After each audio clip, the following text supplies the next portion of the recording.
a biker, a biker, a biker. Is he gonna wave? Is he gonna wave? Is he gonna wave? Yeah, I'll give him one of these. What up? Alright, let's go ahead and get down to the video. Well, hello everybody. My name is Speak. Thank you for stopping back by my channel. I really appreciate it. I wanted to talk about my new bike. My 2015 Suzuki GSX-S750 and some of the things that I don't like about it, and then I'm going to snowball that into another topic, but just bear with me. This is an awesome bike for me so far, and how I ride and where I ride and you know what my needs are on a bike. Well, nobody really needs a bike, but you know what I mean. Something to keep in mind for perspective, to give you an idea of my perspective on this bike, is that I am coming from my first bike, which is, or was, well, it still is, it's just not mine anymore. You know what I mean. A 2006 Kawasaki Ninja 250.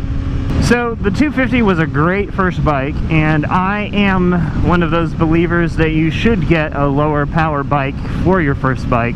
But hey, that's just me. That's another video. So some of the things that I've noticed about this bike that I do not like so far. One, it's not that bad, but the seat's not the most comfortable thing out there. I have been on a couple 100-mile ride so far, you know, a good portion of the day. There was breaks in between. Woo! There was breaks in between, but you know, it was a good amount of time on the bike throughout the day, and I was a little sore at the end of the day. And I'm not expecting to be on a couch like on a big cruiser or anything like that, but it could be a little bit more comfortable. So at some point in the not too distant future, I'm going to invest in some sort of pad, maybe like the Airhawk, or just find a custom seat, or you know, get it reupholstered or something like that. You know, I'll do something like that before too long. Another thing that I'm not too fond of on the bike, but is not bad, and you kind of get used to it kind of quick, and this might just be the bike, it could be, I don't know, it could be a few different things. It could be tuning, it could be a lot of things, but it is a little jerky when you're in certain gears. See if we can make this. Oh no, we can't. Definitely couldn't make it since there's a copyright there. Ugh. Okay, let's get back on track here. The throttle. It is a little jerky. I don't know. It's kind of a hard thing to pinpoint. I mean, is it just kind of like how it's geared in the lower gears, or is it just because the motor's ready to go and I'm sitting here right here in the torque range, and you know, you just, you know, it just kind of lit up. You know, I feel like I'm kind of like bucking on a horse or something like that. I don't know.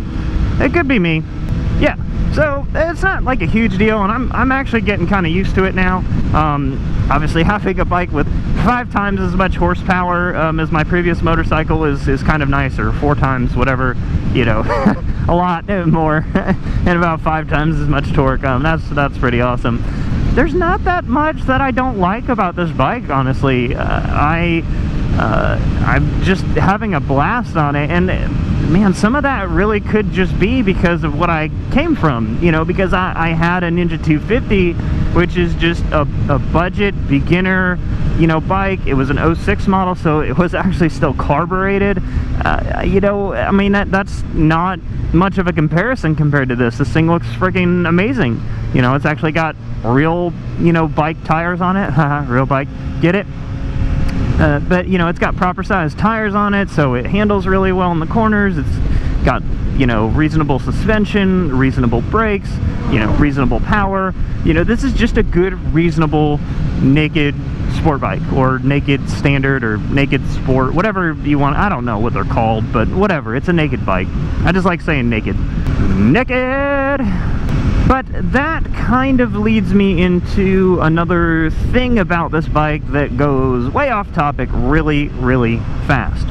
And that is comparing this bike to the FZ09.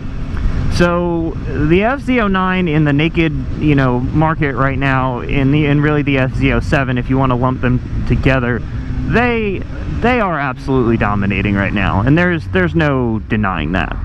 And I am sure that they are pretty much everything that the reviews say that they are. I have unfortunately not been given the opportunity, or, well, I think I've been given opportunities, but I haven't been able to go to opportunities to ride those bikes and actually see what they're all about, see what this torque monster is that everybody's, you know, saying. If you compare this bike on the dynograph versus the FZ07, no.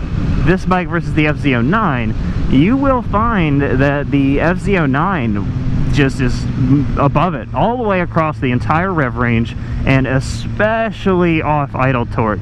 On the FZ09, you pretty much get all of your torque immediately. And if I can find it, I will throw up a screenshot of the dynograph that I'm talking about, and you'll see that on this bike, you got to get up to around 5,000 RPM before the torque really starts to come in. And it stays, you know, once the torque gets there, you hold it pretty well through the rev range. It dips a little, you know, while your horsepower and, you know, everything is climbing, but it's a vastly different looking dynograph. The other thing to consider is that people are saying that this was Suzuki's response to the FZ09, and in a way, yes, it was, but it also kind of wasn't, because this bike has actually been out in Europe since, I believe, 2011 or somewhere earlier in the timeline. And so for Yamaha to come out and develop a brand new motorcycle with a brand new engine, at least I'm pretty sure that's what it was, brand new everything, a completely brand new series in their bike lineup, versus Suzuki just pulling something from their current lineup and offering it in a new market. I mean, that is an answer to an extent, but it makes it hard to compare these two, because it's not Suzuki's brand new best bike versus Yamaha's brand new best bike. You see what I mean? Now, what I will say is that if I had $8,000 in my pocket for a brand new bike, and I was given the opportunity to buy the FZ09 or buy this motorcycle, even if it was the 2018 versus the 2018 with the improvements that they made for this, the new dash, upgraded suspension, upgraded brakes, a little bit more power, all those, you know, fun things, the ride modes, everything, you know, kind of making it actually more comparable in many ways to the FZ09, I would choose the FZ09. And I love this bike, but I would choose the FZ09 dollar for dollar. But where this one does start to shine is when you get a deal like I did, or like my buddy did, where I got this with a slip-on, with a $500 slip-on exhaust for $6,500 out the door. He got his for $5,500 out the door, completely stopped. I mean, so he actually got an even better deal than I did. He had to drive a little bit to get it, but man, he got a smoking deal. And you can't get a brand new FZ09 for that cost. I don't think so anyway. You can go get used ones all day, but you can't go get a brand new one for that price. I don't think anyway. Let's circle back to my complaints about this bike. The other thing that's a little crazy about this bike is that it weighs so darn much. This thing wet, I think, is right 460 or maybe even 470 pounds. It is actually pretty heavy, and that's a good 100 pounds more than my previous bike, so it has taken a little bit of getting used to. I will say that it's one of those situations where the bike wears it well, if that makes sense, and once I get rolling, I don't really feel the weight that much. I think I would if I was like flicking it around, like if I rode something like the FZ09 back to back versus this. I'm just trying to figure out where all the darn weight is. This thing is heavy. Maybe it's the engine. I don't know. Maybe it's they're just using an old frame, old technology. I have no idea. I don't know anything about bikes. I don't even know why you're watching my videos. Anybody want to buy a Civic? You can go 0 to VTEC real quick. So it is a heavy bike, and where you really notice it is when you're pushing it around in the darn parking lot or in the garage or whatever. That's when you really notice the weight. But you know, so far I haven't really had any problems with the weight. That's another reason that the FZ09 is just so much, you know, faster than this bike. I mean, 50 pounds is a lot of weight, and pushing that off the line, it's not as big of a deal, I don't think, once you're rolling and once both bikes are up in the rev range, you know, from a roll. The FZ09 is going to win. I'm pretty sure every time. But where you really notice it is that initial acceleration and that getting going. And even still, that 50 pounds is going to make a difference even at speed. So is the FZ09 a better bike? Yeah, it pretty much is, you know, if you want to do a true comparison. But I think that Suzuki really needs to answer Yamaha with a new bike, a new naked, you know, middleweight or heavyweight sport bike, or a street bike, or whatever they're called, standard. I don't know what they're called. Well, you call it whatever you want. I think that Suzuki is just a little bit behind the game in that regard, and maybe they just don't care.